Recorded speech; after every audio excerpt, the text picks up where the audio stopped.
Millones que asisten a la iglesia van de camino a la perdición eterna.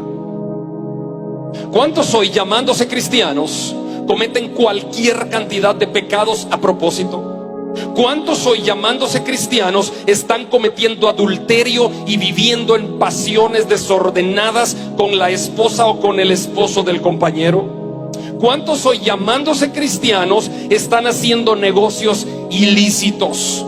¿Cuántos hoy, llamándose cristianos, están engañando a los clientes? ¿Cuántos hoy, llamándose cristianos, están hundidos en los vicios?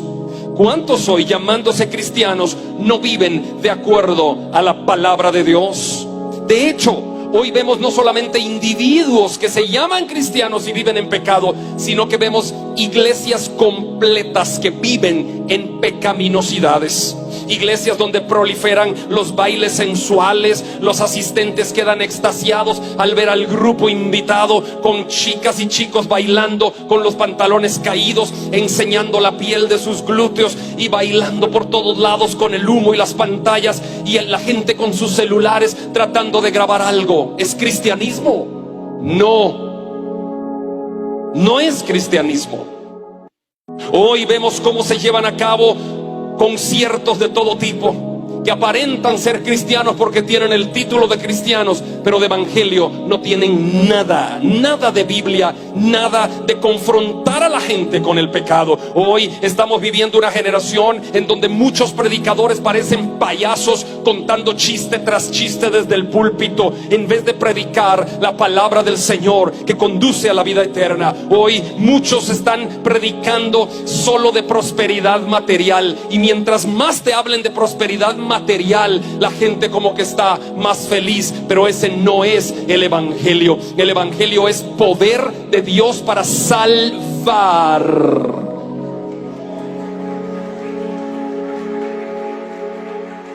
Hermano Andri, o sea que la prosperidad no es de Dios. Sí, es de Dios.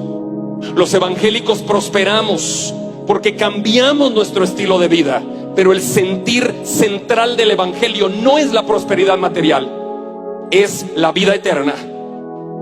El sentir del evangelio no es que yo te predique a ti, serás prosperado, serás bendecido, tendrás casas, tendrás carros, irás a las naciones, serás sano. Ese no es el sentir del evangelio. El sentir del evangelio es que yo te diga: deja el pecado, arrepiéntete, Cristo viene pronto, hoy es el día de salvación. Si no te arrepientes te quedas, mi amigo. Ya estamos a las puertas del fin. El evangelio es poder de Dios para salvar.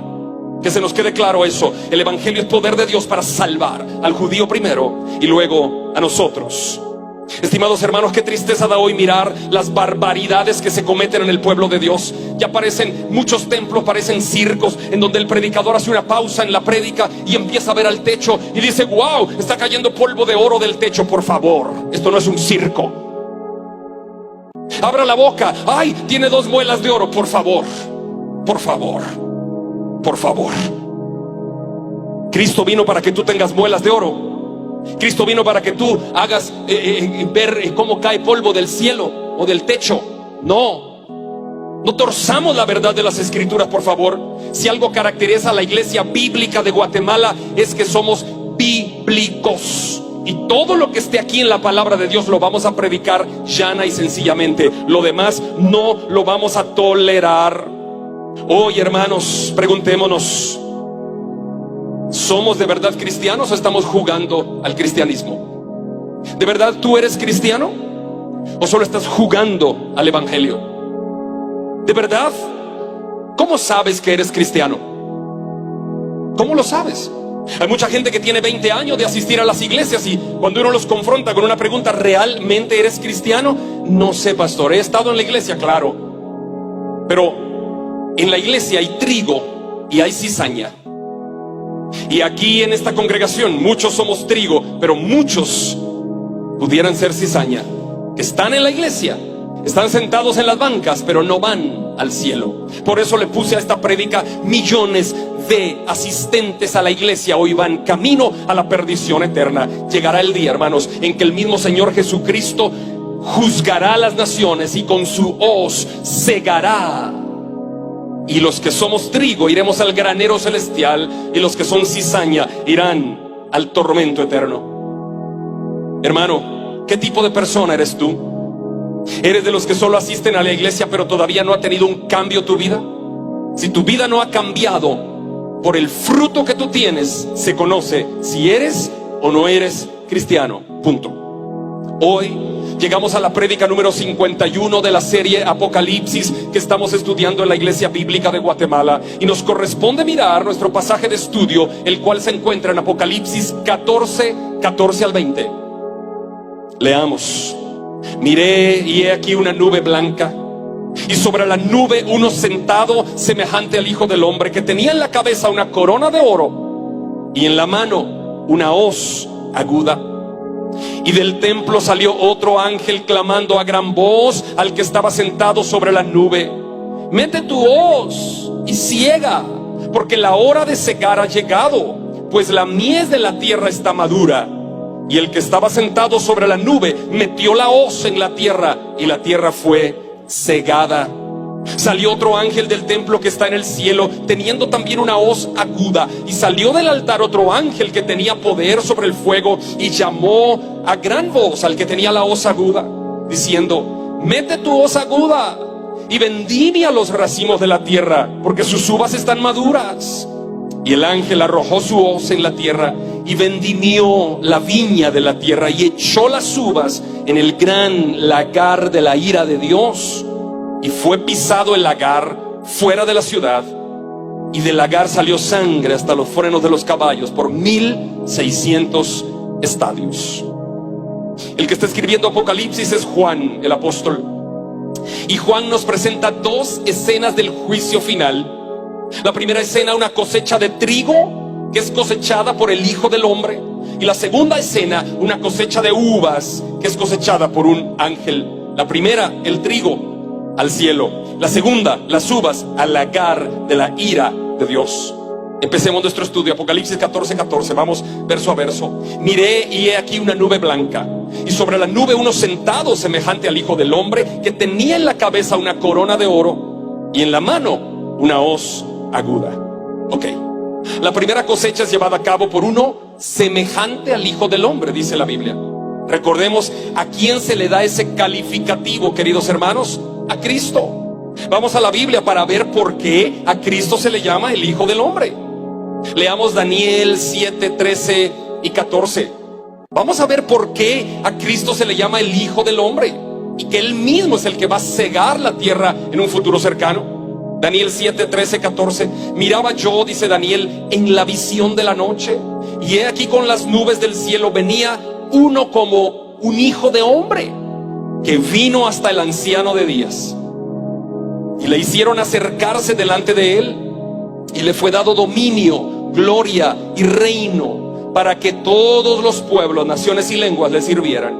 Su dominio es dominio eterno, que nunca pasará, y su reino uno que no será destruido. El título de Hijo del Hombre nos indica que es Jesucristo. Como sabemos, nuestro Señor Jesucristo se hizo hombre para venir a la tierra, pero era Dios.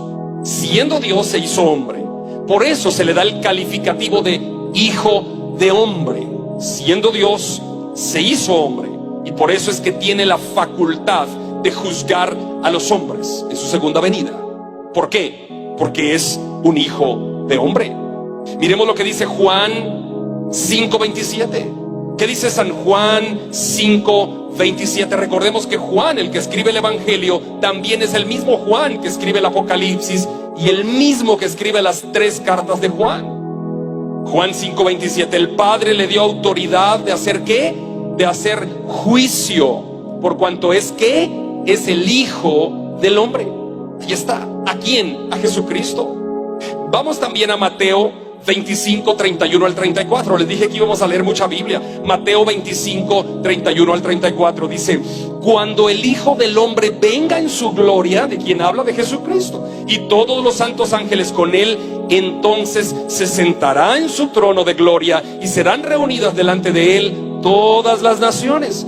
¿Y qué hará? Lo mismo que estamos estudiando Apocalipsis. Dice: y apartará a unos de los otros, como aparta el pastor a las ovejas de los cabritos, y pondrá las ovejas a la derecha y los cabritos a la izquierda. Entonces el rey dirá a los de la derecha: venid, benditos de mi Padre, heredad del reino preparado para vosotros desde antes de la fundación del mundo. Lo que estamos viendo, hermanos, en nuestro estudio de Apocalipsis de hoy, es una cosecha final de los que somos de Cristo y una perdición total de los que no son de Cristo, pero lamentablemente están en la misma iglesia. No hay cosa más abominable para Cristo que un cristiano tibio. Alguien que está frío, que está en el mundo, que no es cristiano, pues está frío. Y a los fríos nos manda Dios que les prediquemos el evangelio. Alguien que está caliente, que está sirviendo a Dios, que está lleno del Espíritu Santo, que está lleno de la palabra de Dios, está caliente, le agrada a Dios. Pero el tibio es aquel que, estando en la iglesia, salta con cada concierto, llora con cada canción de ministración, llora con cada prédica, tiembla delante de Dios, pero no cambia su vida, sigue en pecado. Esos no van al cielo.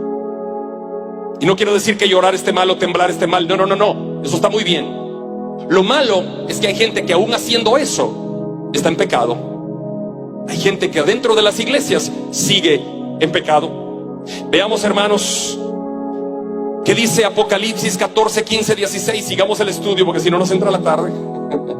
Apocalipsis 14, 15, 16 dice: y del templo salió otro ángel clamando a gran voz al que estaba sentado sobre la nube. ¿Y qué decía ese otro ángel? Mete la hoz y ciega, porque la hora de cegar ha llegado, pues la mies de la tierra está madura. Y el que estaba sentado sobre la nube metió la hoz, y la tierra fue cegada. ¿Qué es esto? El arrebatamiento de la iglesia. Cuando Cristo venga en su segunda venida, nos encontraremos con Él en el aire, y así estaremos para siempre con el Señor. Él cegará la tierra. Ya la tierra está madura. Ese ángel sale del templo, hermanos. Ese ángel anuncia que la tierra está madura. En otro sentido, anuncia que ya los cristianos están listos, y los que no van a conocer a Dios también están listos para la perdición. La implicación es que los verdaderos creyentes, hermanos, no serán separados de los malos creyentes, de los que no son, sino hasta el final, cuando Cristo venga en su segunda venida. Esa es la implicación. ¿No me creen eso?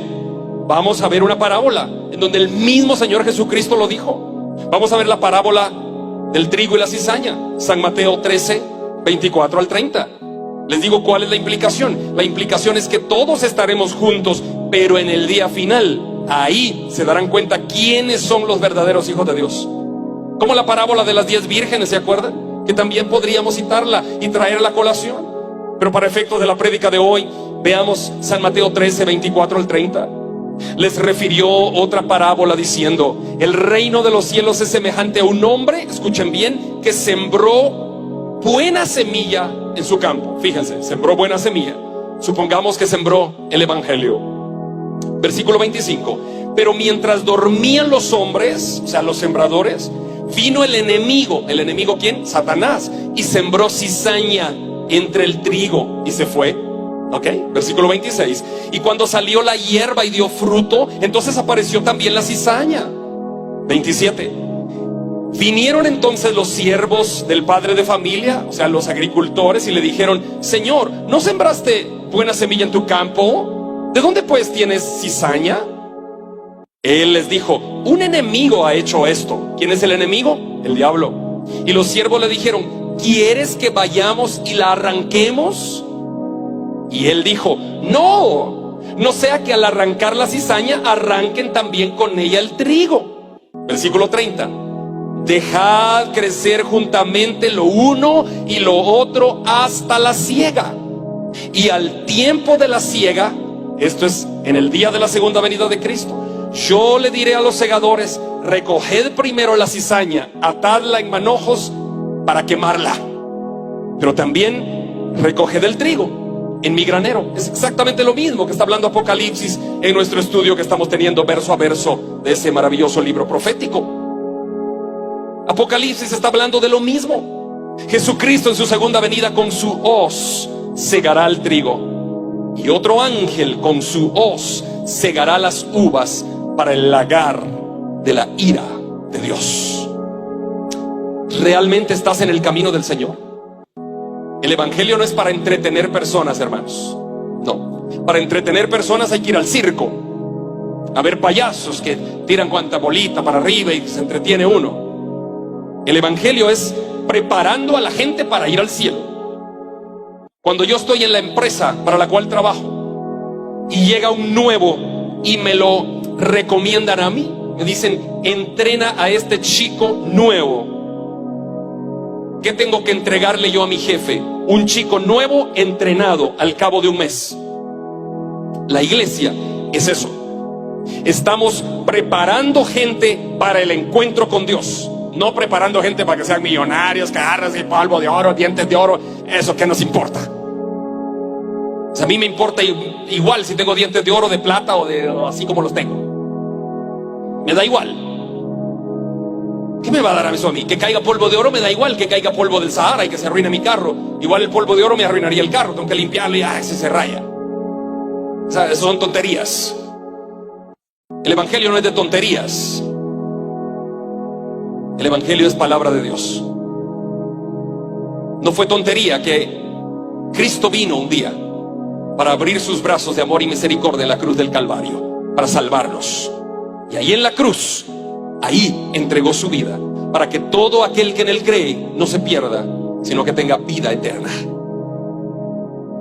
Si Dios te prospera, te prospera. Si Dios te sana, te sana. Pero no es de que le arrebates a Dios tu sanidad y tus bendiciones. No, Señor.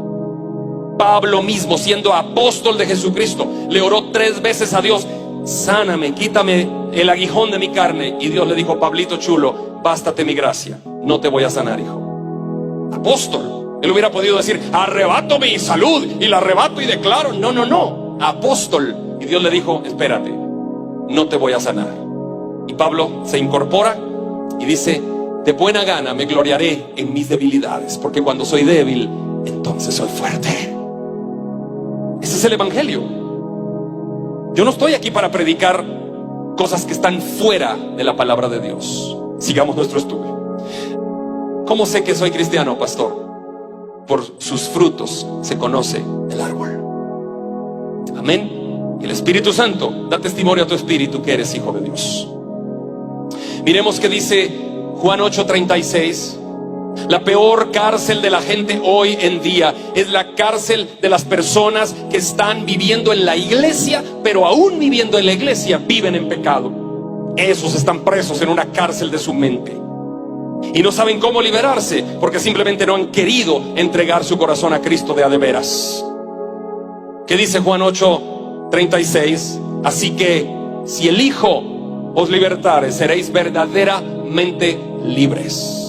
La peor cárcel del ser humano no es la zona 18 aquí en Guatemala, una de nuestras cárceles más fuertes. La peor cárcel del ser humano no es la mega cárcel del Salvador. No, la peor cárcel del ser humano es la cárcel de sus propios pensamientos, que lo mantienen hundido en el vicio del pecado, y no quiere salir de ahí, y no puede salir de ahí a menos que Cristo entre a la vida de ese ser humano y realmente lo haga libre de esa opresión mental que lo lleva siempre a pecar. Si Cristo te liberta, serás verdaderamente libre. Sigamos nuestro pasaje, hermanos. Apocalipsis 14, 17 al 20. Leamos los últimos 3 versículos. Salió otro ángel del templo que está en el cielo, teniendo también una hoz aguda. Y escuchen esto, ¿de dónde salió? Y del altar otro ángel que tenía poder sobre el fuego. Y llamó a gran voz al que tenía la hoz aguda. ¿Quién llamó? El del altar llamó al que tenía la hoz y le dijo: mete tu hoz aguda y vendimia los racimos de la tierra, porque sus uvas están maduras. Y el ángel arrojó su hoz en la tierra y vendimió la viña de la tierra y echó las uvas en el gran lagar de la ira de Dios. Y fue pisado el lagar fuera de la ciudad, y del lagar salió sangre hasta los frenos de los caballos por 1600 estadios. Esto, el versículo 20, es la batalla del Armagedón. La vamos a estudiar dentro de poco. Ahora no voy a entrar a la batalla del Armagedón, pero esta es. Ahora me quedo con los 2 ángeles.